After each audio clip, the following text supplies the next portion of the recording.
Now, the Prime Minister is with us, Christopher Luxon at the desk. Good morning. Good morning, Ryan. How are you? Very well, thank you. Now, I want to start with the FTA. Yep. We haven't seen the details of the FTA yet. You've seen more than we have, right? Yep.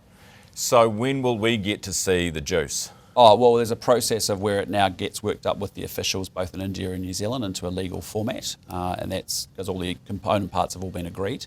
Then it gets worked up into a legal document, and then there's obviously a pace that comes into Parliament in the middle of the year as well. So we're moving through that as fast as we possibly can.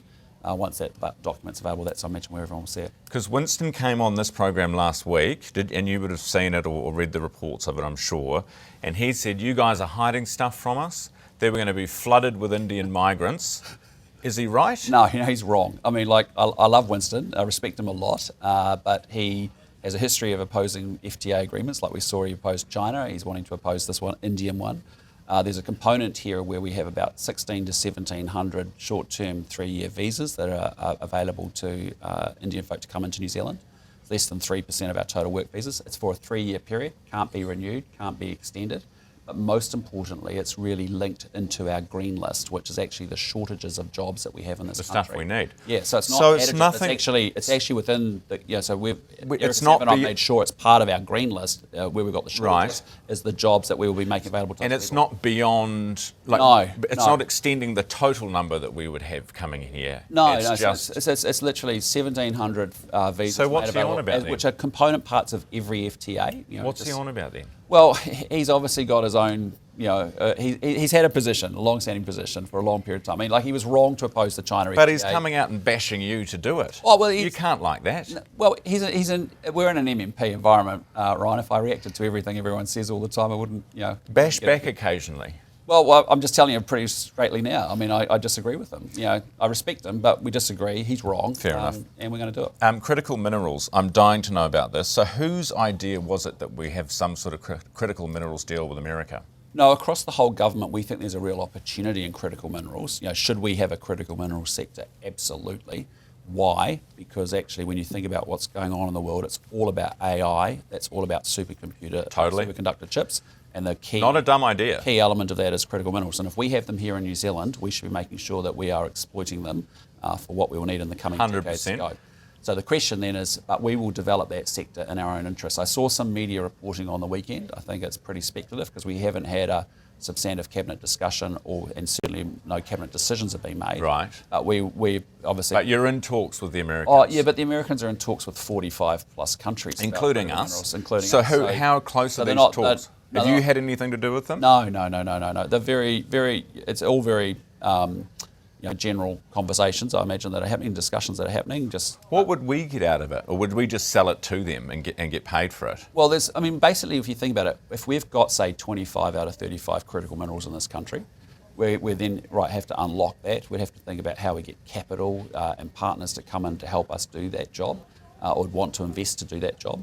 And then you've got to think about where the markets you'd sell those products to would be. And so that's the sort of nature of discussions. But to say that we've got a conversation or deals with the Americans is way ahead of ourselves. Right, so there's no conversations between your office and the White House? No. Nothing between ambassadors? Oh, there'll be, at official levels, there'll be conversations as you just... but again, the opportunity, I think there's a... Better they go to as a government, we're very much saying, look, we would be naive not to think that we've got a critical mineral sector that we should be exploiting. Do we know how much it's worth? Oh, there's been different assessments, different, I can't remember the number off the top of my head, but geologists have gone through New Zealand and looked at what the materials actually we have are. Okay. Would we prefer... Shane Jones has done a great job actually on that. Would we prefer that the Americans had it over the Chinese? Well, again, or do we not care? We're at a much earlier stage, which is we think we've got a number of critical minerals in the country. Yeah. Then the question is, how do we unlock those critical minerals? Yeah. It's quite a process and an investment needed. But once we got them, and then do we care, or are we totally ambivalent? Like, if the Chinese want them, they can have them? Well, I mean, yeah, that's why we're in conversations with Americans, because they obviously clearly have a demand for critical minerals, which they desperately want to secure as well. There'll be a number of other players, I imagine, but But open to China? I'm not going to get ahead of ourselves here because the conversation's getting well ahead of where it actually is. Yeah, I'm trying to be really honest with you. I know, and we haven't had a cabinet conversation, discussion of any depth. Fair enough. We haven't had a decision. But you know why I'm asking, don't you? You know why I'm curious, because the Americans think it's important for security reasons. The Chinese think it's important for Critical security minerals, reasons. AI, superconductors, that is a lot of where the geopolitical competition Totally. actually sits in the world, no doubt about it. So who do we... We are well ahead of ourselves. We have a long way to go to actually say we've identified we've got them. All right. We've got to think about how we unlock them. Do you have Donald Trump's cell phone number? Why are you asking? I want to know whether you've had advice on how to text him, because he shows off his texts to all and sundry. Yeah, no, I haven't got his mobile number. Okay. All right. So you do it through someone else. If I need to talk to him, I do it through official channels. Yeah. Okay. Iran. Have you had any advice we should be worried about a strike there by the Americans? No, just apart from what you've all seen in the media as well. But I mean, there's no, we don't have a lot of time for the Iranian regime. I mean, the way that it's gone after its own people, killing them, is utterly unacceptable, and we don't support that at all. This Board of Peace business, I had a read of that. It sounded a little too much like it was just Donald Trump's thing rather than the President of America's thing. Is that a fair way to put it? Look, there were several concerns, and it was, I wanted to really just read through everything. I know we're one of the first countries to come out and say that, we won't be joining. But for us, if you just take a step back, we're 5 million people, small country, limited resources. Our focus priority should be on the Indo-Pacific region. That's where our energy's gone. I think the Board of Peace should be really primarily delivering the peace plan in Gaza. That requires a lot of Arabian countries that are regional players that are participating and can add a lot of value to that. And for us, $2 billion almost, that's a lot of schools, hospitals and roads that I can build for New Zealand. Absolutely. Asset sales. New Zealand Post is essentially now a parcel service. We concluded that last week as they shut down more shops. Why should Kiwis own a parcel service?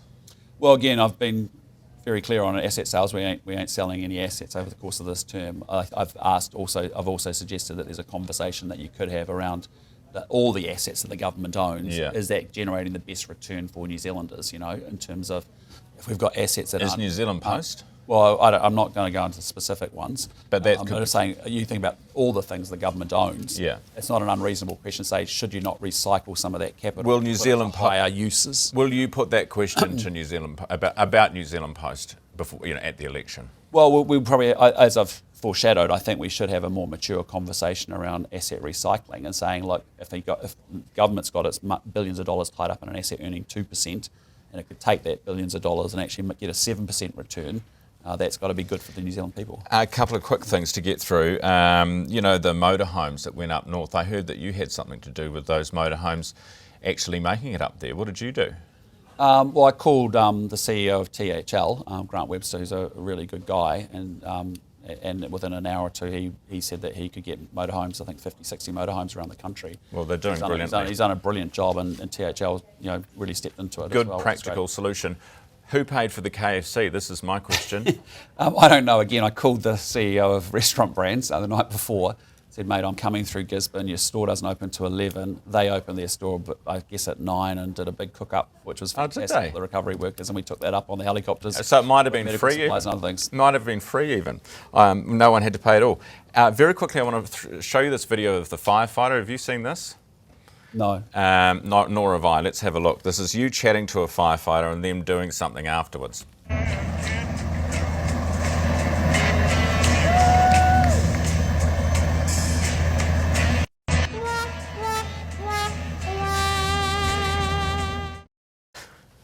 Did you see that? I didn't see that, no. No. My job is just to go out there and actually engage with people, and that's what I'm doing. So, yeah. So, what did you think of that? Well, I'm not sure who he was. I know that was up in Hicks Bayway, I suspect. Yeah. So Friday. Somebody's just obviously having a bit of fun. Anyway, it's turned into a thing. Do you have a problem with that? Do you think the firefighters should be reprimanded? Well, my job as Prime Minister of New Zealand is to make sure I'm meeting and making sure that people are getting what they need and the support they need after those weather events. And so that's up to individuals how they would respond to me. Apparently that person's being investigated. Personally, I think that's a little over the top. You couldn't see it. Who cares? Oh, look, I mean, from my point of view, I've got a lot of moving pieces over the last 2 weeks. I've had a fantastic reaction, and I think we as a government have responded incredibly well to these trying events. And I think the way that central and local government and iwi have all worked together and mucked in has been pretty impressive. Yeah, and anyone else can just away. Now, Prime Minister, I want to take you to Sam Ruth, because he's in Boston University and he has just smashed the New Zealand record for the mile. Actually, if you look over here, Prime Minister. Yep. G'day, Sam. How are you? I thought you might want to say something to each other. Well, firstly, Watson, Sam, how you going? good, mate. We're really proud of you. I've watched a number of your videos over the last few months, and it's absolutely brilliant what you've achieved and what you're doing at such a young age. And you just keep going, keep chasing the excellence. I know that what's involved is just so much hard work and so much time. But if you want to achieve great things, you've got to put a lot of effort in. Oh, thank you so much. Really appreciate it. How did it feel, mate? Yeah, it felt pretty good. I mean, it's starting to sink in now, but yeah, I wasn't really expecting to run that fast. So yeah, I'm really, really happy at the moment with that. So you went faster than you thought you would. You thought you'd be a bit longer away before you broke that record? Yeah, definitely. I wasn't even thinking I was going to PB going into that race, to be honest. So yeah, to break the New Zealand record up, I was a bit surprised. Yeah. And the competition in America is actually bringing the best out of you? Quite a full-on environment, eh? Yeah. Yeah, Hey, definitely. Sam, the so PM much has more depth in the field.